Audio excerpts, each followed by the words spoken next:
আমার যে আমি যে এইটা আমার আমার মান সম্মান আছে, বা আমি ভালো বাড়ির লোক, ভালো বাড়ির ছেলে বলে আমি এই কাজ করব না। আমি কোথাও বলছি না।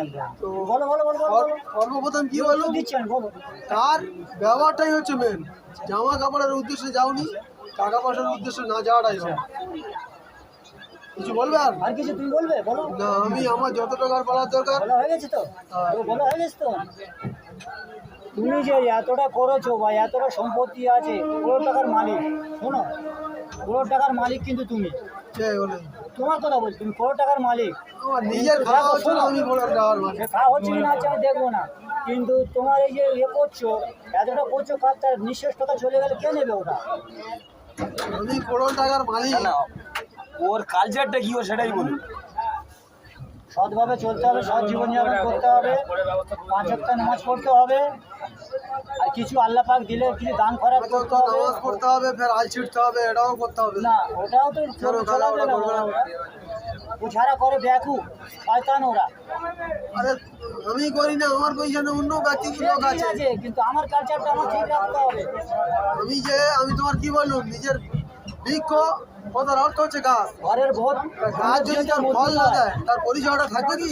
ঘর যেটা, ঘরের বোনের যেটা মজবুত হয়, তবে ঘর মজবুত হবে। আর ঘরের বোধর যেটা বেকাটেরা হয়, তো সেরকম বেকাটেরা চলবে। আচ্ছা, তুমি যে পার্লামেন্টের যে কালচারের কথা বলছিলে, তোমার কালচারটা কি? তোমার কালচারটা কি? এটা তো নলেজিং ব্যাপার তো পাগলা, এটা বুঝতে পারছি না। এটা তোমার কালচার বলে দেয় যে পয়সা তোমার আছে, তুমি ছেঁড়া জামা কাপড় করো না। তুমি প্রশ্নই এসো। আমি খেটে খাবো মানুষ, আমি রিল্যাক্স করলে হবে। আমার 75 বিঘে যে সম্পত্তিটা আছে, না না, তোমার যে 75 বিঘে সম্পত্তিটা আছে, কে দেবে? তাই ভদ্রলোক এখন বসছিল ওনার পাশে, বল তুমি হয়তো কথাটা অনেক হচ্ছে মানুষের পারিবারিক সংসারে কি পজিশন হয়ে আছে জানি না। সে যে লুঙ্গিটা পরে আছে 2 জায়গায় ছেঁড়া ছিল, তাহলে তার ওই ছেঁড়া জিনিসটা মানুষ লক্ষ্য দিলে তার হবে না, তার কর্মটাই দেখতে হবে মানুষ কি করিস। ওর এই ছেঁড়ার দিকে লক্ষ্য করেছি, তাহলে দুনিয়া এটা বলতে চাইনি, কিন্তু যখন পরিচালনা বলতে হলো সেটা আমার বাধ্যতামূলক।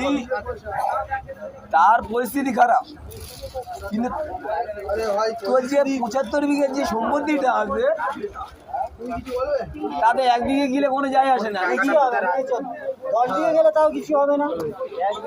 তাহলে 75 বিঘে সম্পত্তি মালিক এই ছেঁড়া জামা গাইতে আসে, এটা একটা মান সম্মানের বিষয় তো নাকি? আলহামদুলিল্লাহ, নমস্তে।